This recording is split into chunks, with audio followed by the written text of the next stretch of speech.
What does being a leader mean? Is it about having power or is it about something else? Today, we're looking into the world of leadership, using the famous book Leaders Eat Last, written by the wise Simon Sinek. This is not your ordinary leadership book. It deeply explores what leadership is about, how to earn people's trust, how to build a good team, and how to put others before yourself. It's a book that makes you question common beliefs and gives you a new way to look at a leader's job. Whether you're an experienced leader, a new business owner, or just someone interested in how leadership works, Leaders Eat Last has something for you. The book uses many real-life examples, scientific research, and Sinek's own life to give a detailed look at leadership. So, are you ready? Let's start this journey to learn about real leadership. The main idea of this book is pretty straightforward yet deep. Leaders eat last. This is a key thought from Simon Sinek, giving us a clear picture of how real leadership should be. Eating last comes from the military, where top officers let the others eat before they do. This is not just a polite thing to do, it's a strong sign that the leader cares about the team. It shows, I will take care of your needs before mine.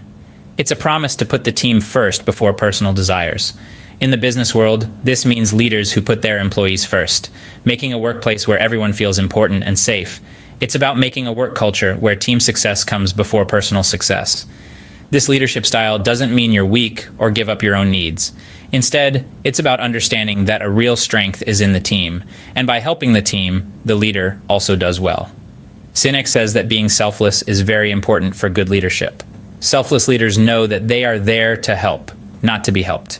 They are the ones who let their team take the spotlight, who take the blame when things go wrong, and give praise when things go right. They are the leaders who show bravery and keep going in tough times, not for themselves, but for the team. Simply put, Leaders Eat is a call for leaders to act with a helping mentality. It's about changing the focus from me to from personal success to team success. It's about knowing that real power comes not from being in charge, but from influencing others. And that influence comes through selflessness, honesty, and truly caring for others. As Sinek says, leaders are the ones who boldly go into the unknown. They do this, not for themselves, but because they are deeply committed to their team. These are the leaders who truly eat last. Trust is the foundation of all connections, and it's hugely important when you're a leader. Let's think about this for a second. What does trust mean when you're a leader? As Simon Sinek brilliantly explains in his book Leaders Eat Last, trust comes from knowing you won't be betrayed when you let your guard down. Trust in leadership doesn't mean controlling everything. It's about letting others have the power. It's about trusting your team to make choices, to take chances, and to learn from when they mess up. It's about believing in their skills and choices. When leaders trust their people, they get trust back. This mutual trust is what keeps a team together and makes it better. Sinek tells a great story in his book. Imagine a leader who, even though they could sit in a comfy chair at a meeting, chooses to stand because there aren't enough chairs for everyone. What does this say about that leader? It says a lot about who they are, right? It shows they care about their team, that they're willing to be uncomfortable so others aren't. Acts like these create trust, step by step. Getting trust is one thing, keeping it is another. This is why being consistent matters. A leader must be steady in their actions, values, and words. Trust can be lost quickly with just one wrong move. It's like a piece of paper. Once you crumple it, it can never be smooth again. So a leader must always be cautious, honest, and have integrity. Trust in leadership isn't an end goal, but a journey. It's a never-ending process of proving through actions that you're dependable, that you care, and that you're there for your team. As Sinek puts it, trust isn't just about being honest or even consistent, it's also about being friendly and kind. Do you know that being a good leader has something to do with our brain chemicals? That's right. Like how chemicals in our body change our moods and actions, they also help in making us good leaders. Let's look deeper into this interesting idea. Consider oxytocin, for example. Some people call it the love hormone because it's made when we make friends or do nice things for others. It helps us trust and understand others, which are important for any leader. When leaders make their teams feel supported and valued, they help make more oxytocin in their team members, which helps in building trust and teamwork. Then there's serotonin, the feel-good hormone. Our body makes it when we feel important or valued. Leaders can help their team members make more of this hormone by telling them they did a good job and that they are appreciated. This not only makes them feel good, but it also makes them work hard because they know their hard work be noticed. These chemicals don't just affect one person. They spread through the whole team, creating a positive cycle. When one person's actions help others make oxytocin or serotonin, It leads to everyone feeling trusted and valued. This cycle makes teams work better together, be more productive, and makes the whole organization stronger.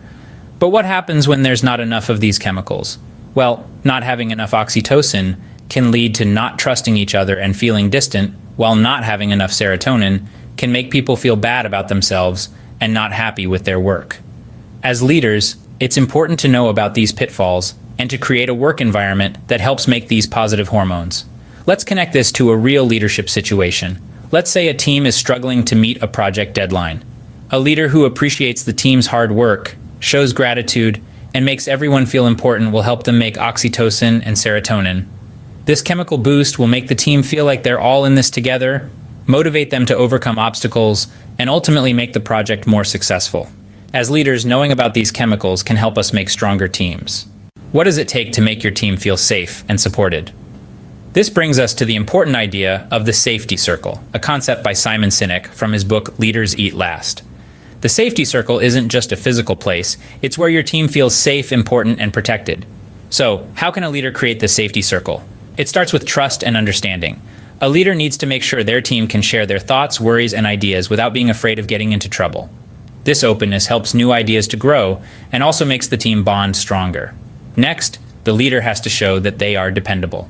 The team needs to know that their leader will support them even when things get tough. This dependability is the foundation of the safety circle.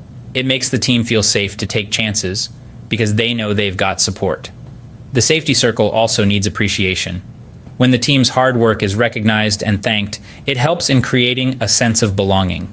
When team members feel valued, they are more likely to work harder, which helps the team succeed. But remember, the safety circle isn't something you create once and forget. It needs continuous effort and care. As a leader, you need to keep checking and changing your strategies to make sure that the circle stays strong.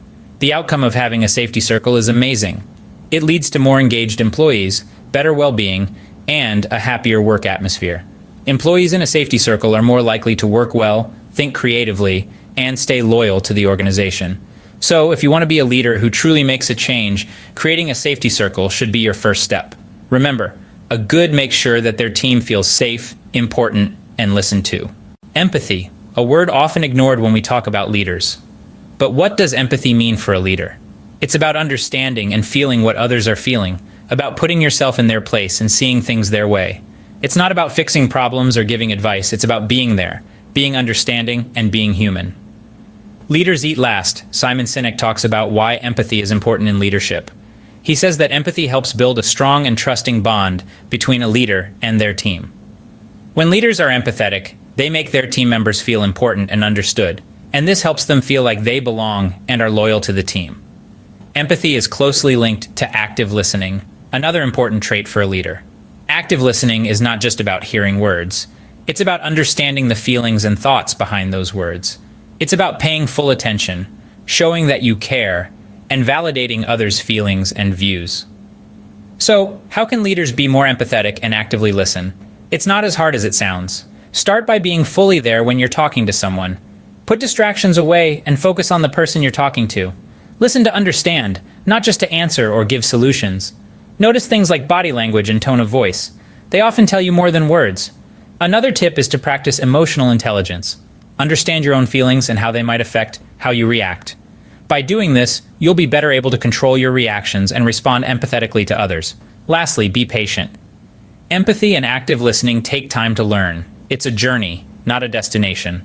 The more you practice, the better you'll get.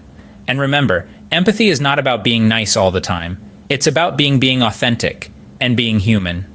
Remember, a good leader listens not just to answer, but to understand.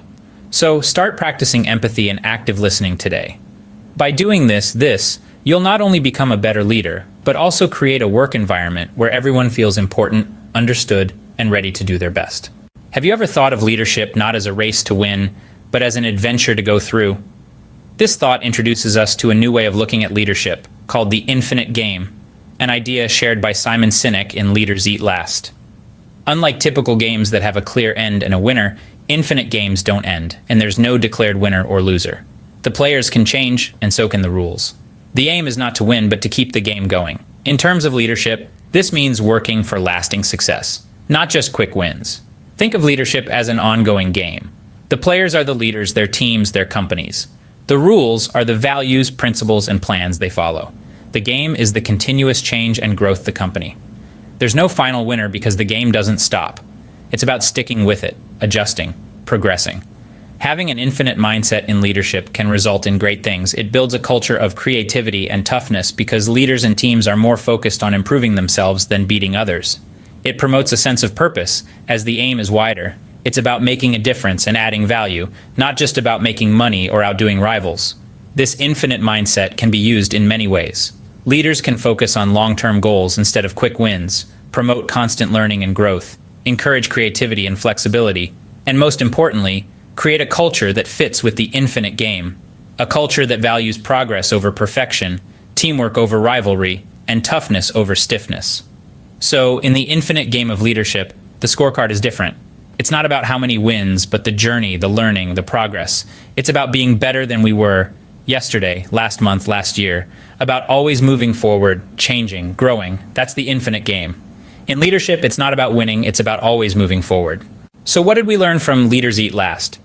This amazing book by Simon Sinek gave us lots of important ideas about being a good leader. It taught us that leaders should put others before themselves, which is what eating last means. It told us how important trust is and how to build and keep it. We also learned how our brain chemicals help us trust and lead others. The book taught us about creating a circle of safety, which means building a friendly and helpful work atmosphere. It also showed us how caring for others and listening well can make you a better leader. We also discovered the infinite game, which is all about thinking long-term for the best success. All these lessons can be used in different places like big companies, small businesses, or charities. Remember, being a leader isn't about being the boss, it's about looking after those who are under your authority. Thanks for watching our video about Leaders Eat Last. We hope you learned a lot from Simon Sinek's ideas about being a good leader. His advice isn't just theory. You can really use it to change how you lead and make your workplace better. If you liked this video, please hit the like button. Also, subscribe to our channel for more helpful videos like this. You can also share this video with your friends and coworkers to help them learn about leadership too. If you want to learn even more, check out our other resources on being a good leader and try to read the whole Leaders Eat Last book. There's lots to learn there. Until we see you next, remember, the best leaders put others first.